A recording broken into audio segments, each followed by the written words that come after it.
we're going to have shots of me doing silly things. Right, Jim? That's it. And then we're going to put it onto one reel. Yay! All right, I can't stop. All right, we'll see you. We're out of here. No, can you get Jim in it too?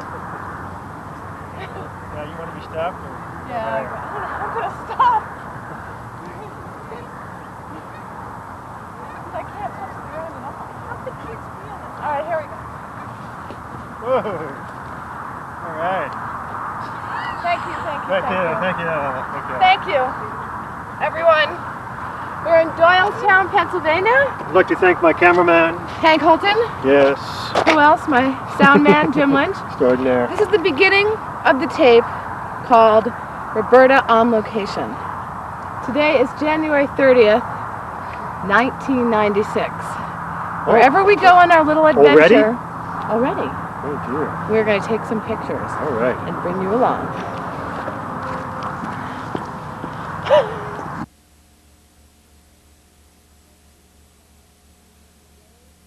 Informational or cultural programming for segments are King of the Road, Street Stories with Ed Bradley, CBS Executive Producer, Kathy Lazowitz, Senior Producer, Alan Wiseman, Producer Roberta Oster, Correspondent Ed Bradley. And Circus of Dreams, National Geographic Explorer, TBS. Executive Producer Michael Rosenfeld. Senior Producers Kevin Bakar, Patrick Prentice, Nina Weinstein. Producers Martin Bell and Mary Ellen Mark. Every Note a Triumph, profile of Itzhak Perlman, Sunday Morning CBS. Executive Producer Missy Rennie. Producer Estelle Popkin. Correspondent Eugenia Zuckerman. Callahan, 60 Minutes, CBS. Producer, Marty Galovic Palmer. Correspondent, Morley Safer. The envelope, please.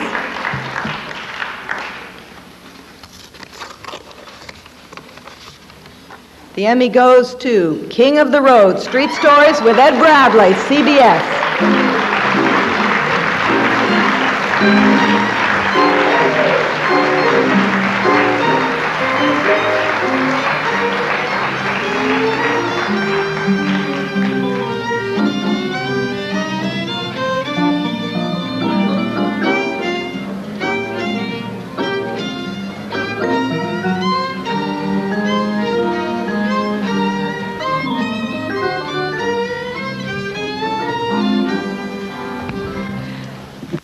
We would first like to tell you this King of the Road is B.B. King, one of the greatest blues musicians around. So this award really goes to B.B., but I would like to thank our executive producer, Kathy Lazowitz, who put together one of the greatest shows, I thought, in magazine history.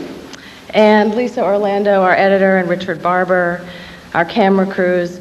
But mostly to B.B., who now is 68 years old, who's on the road over 300 days a year, and whose message is really that if you love what you do, that's the greatest joy in life. And that's what he taught me, and that's I love what I do, so it's a great honor. Thank you.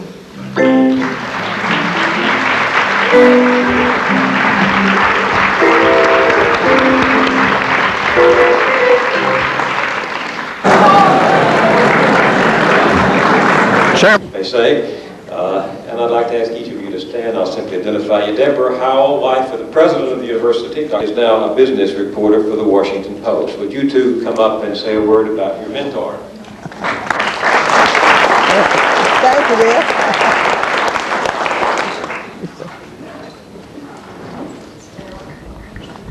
I hope being heard and not seen because she's short, but we have a little more trouble. Hope you can see us pretty well.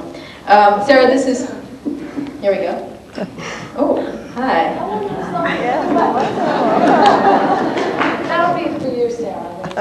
Yeah, exactly. Okay. Sarah proves you don't have to be tall to be tough. And this is also a gift for you, Sarah. We're going to spell something for you. C. C. E. C. H. O. S. L. O. V. A. K. I. A. Czechoslovakia. Thank you. We can spell God, too. I'll leave that to the men. We've been asked to speak about Sarah from the perspective of interns, that peculiar breed of Washington College student who knows next to nothing and works for about the same amount. Over the years, Sarah has had dozens of eager interns who have come to her to learn about the craft of journalism and who take away from that experience and knowledge about how the business works. We did everything from filing and brewing coffee to attending White House press conferences, and you gave us that opportunity. It's a little different than sitting in journalism classes, learning about ethics and leads and story organizations from dull, dry textbooks. In fact, learning from Sarah was anything but dull. For those of us at Georgetown University, where Sarah was once advisor to the student newspaper The Hoya, it was inspiring to see someone as committed to journalism as she was, and continues to be.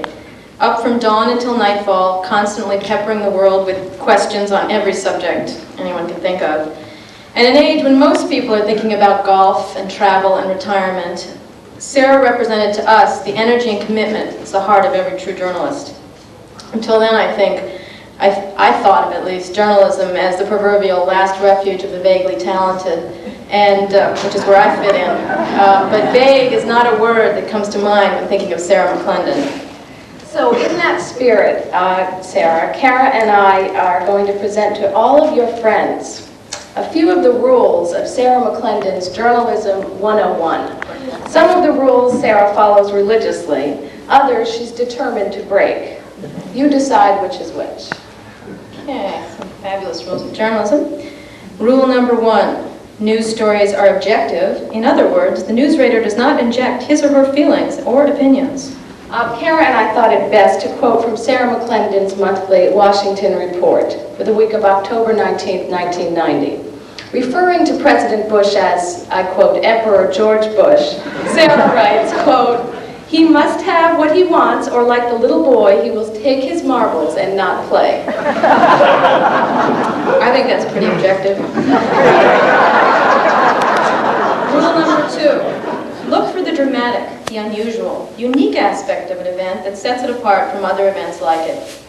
Like the time, Sarah, when all the other White House correspondents were asking about the bombing of Libya, and Sarah asked the president, what was it, Kara, about farm prices? Yeah, that was it. Rule number 3, never ask a question you don't know the answer to. Like the time Sarah asked President Kennedy about security risks in the State Department. She knew the answer, but President Kennedy didn't. Rule number 4, titles and degrees. This is probably one of the more important ones for Sarah. Titles and degrees do not grant anyone infallibility. This is my fondest memory. It's the first day of work, and I was a very nervous college student coming to work for Sarah McClendon. And she said to me, shaking her finger like this, "Now, honey, don't you ever, I have one rule here, don't you ever, ever, ever be afraid to ask anyone a question. I don't care if it's the president or if it's the head of the Pentagon. If you work for me, you ask that question. And be sure you speak up." Rule number 5, this is Sarah's favorite. Successful journalistic techniques depends on putting the subject at ease. You didn't get these rules. Now, Sam Donaldson and Peter Jennings scooped us on this one, but we wanted to remind you of the 1982 press conference when Sarah asked the president about a report on sex discrimination. This really put him at ease. Red-faced and embarrassed, he responded, "Now, Sarah, that question might get an R rating." And you know, as far as I'm concerned, if George Bush wants to wrap up this Iraq thing and put someone at ease, you should send Sarah over to talk to Saddam Hussein. Rule number 6, journalism is a group enterprise. These rules really are from a journalism textbook, which is why Sarah set up the one-person McClendon News Service, so she could work cooperatively with herself. And finally, rule number 7, and I swear to God, I learned this the first day I went to, Sarah encouraged me to go to journalism school. I went to Columbia, and it's the first thing they said to me was, rule number 7, if your mother says she loves you, check it. Sarah, perhaps that rule is the most important one of all of the things that Kara and I learned from you. You work so hard in a world where sometimes the truth is very hard to find. You taught us we must always ask questions and never take no for an answer. So for teaching us that key lesson, and for everything else you have done for us over the years, we want you to know that we love you. And that, at least for tonight, you don't have to check.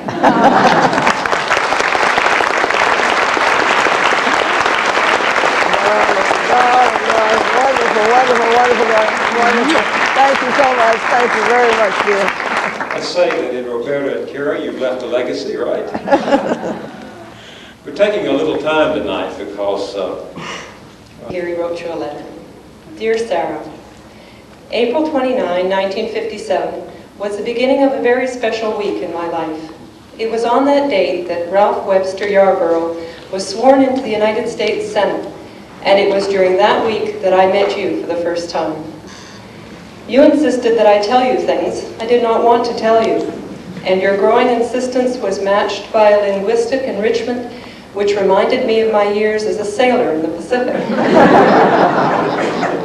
It was exciting to learn that I had something in common with a great journalist in Washington, a love for the lightning and thunder, poetic profanity. Sarah, my wordational skills have continued to develop, while your linguistic orbitations have remained at a stunted and comprehensible level. While I learned to engusate non-directive patterns of marginal thoughts and abstractional idiotoxicities, you have continued to speak in simple terms and with Anglo-Saxon emphasis. Therefore, because of your insistence on saying what you think, by your refusal to fuzzify issues, and by your rejection of the principles of dynamic inaction, doing nothing but doing it with style, you have undermined the bureaucratic way of life. I regret to advise you that Anataprobu's board of directors, by a vote of 9-7, has rejected you as a certified professional bureaucrat and has declared you ineligible to membership in the Bureaucrats Hall of Fame. You are rejected.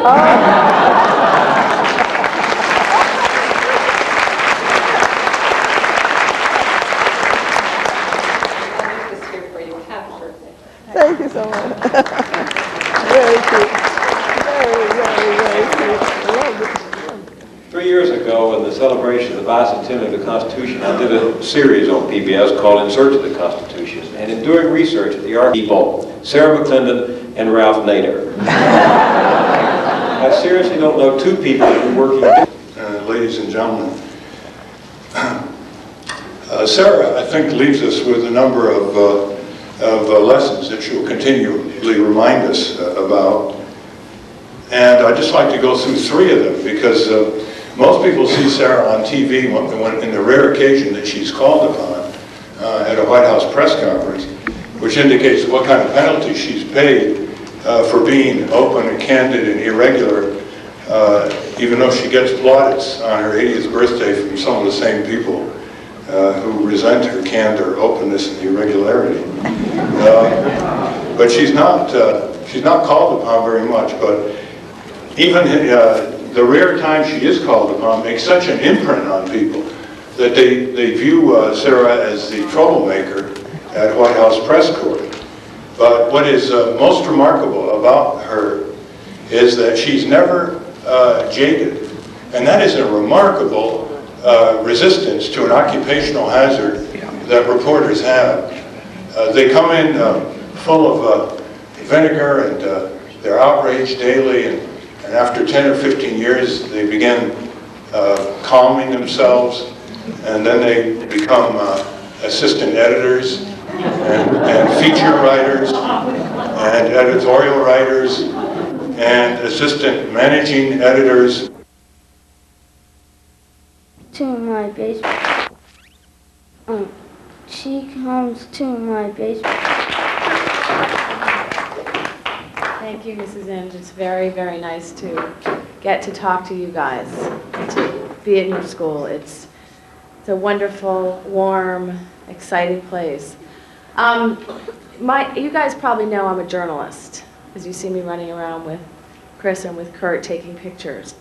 And I always wanted to be a writer when I was growing up, even when I was in, what grade are you guys in? Fourth. I think around 4th and 5th grade is when I thought, you know, I want to be a writer. I want to write poems, or I want to write books. And I read a book, maybe in 6th grade, called I Know Why the Caged Bird Sings.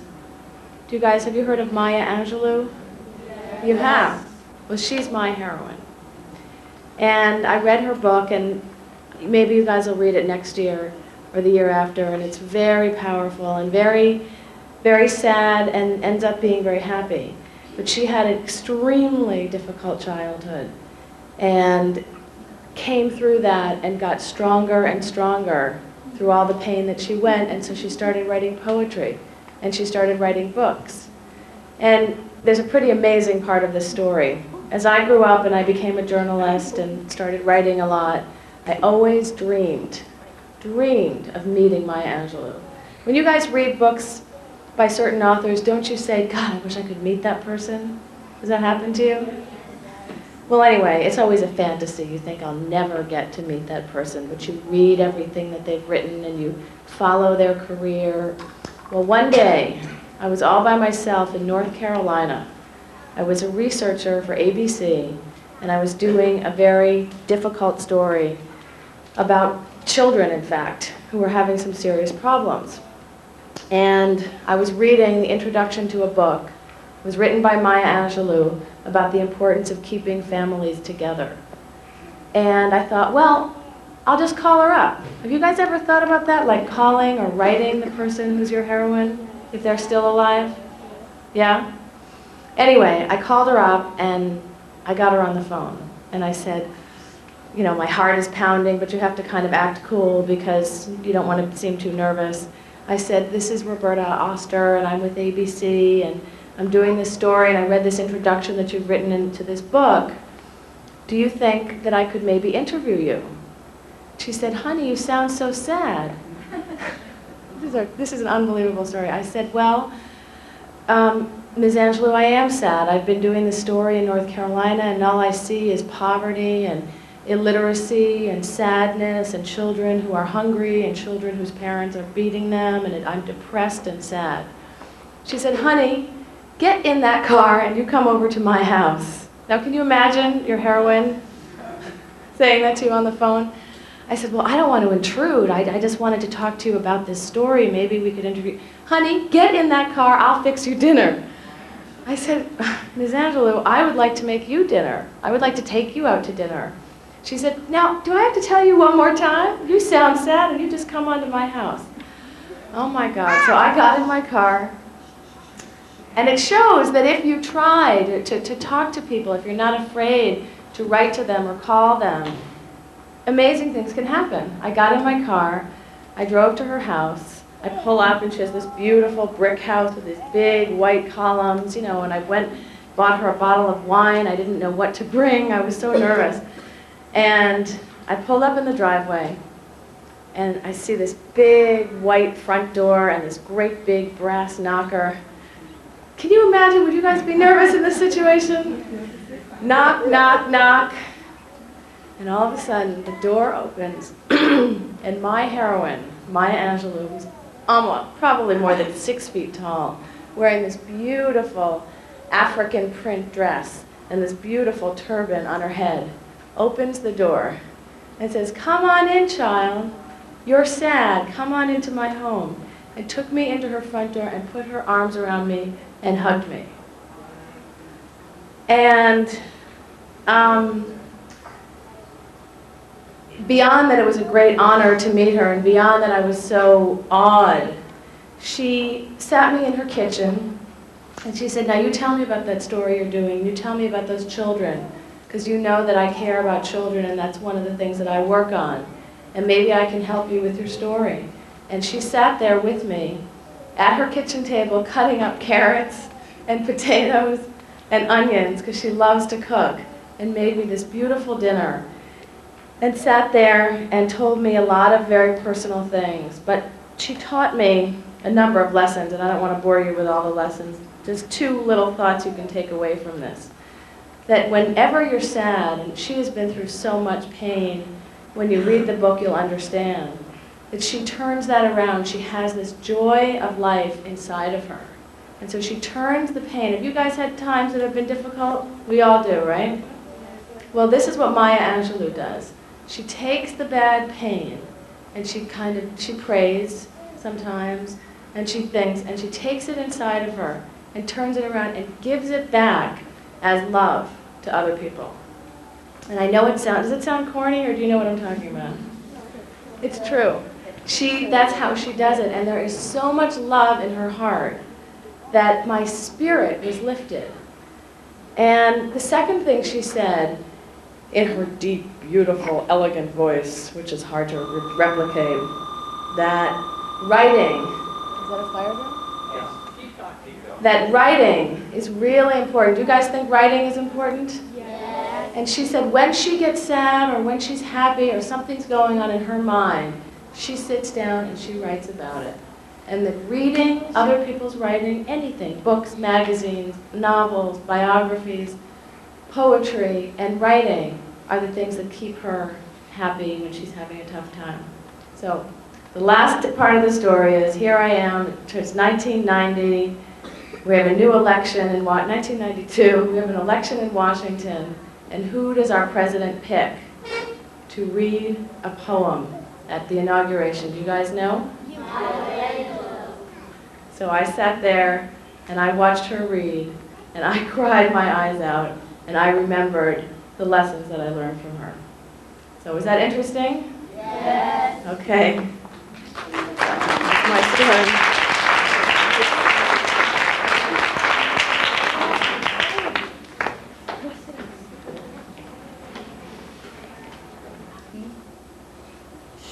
I am lucky to have her around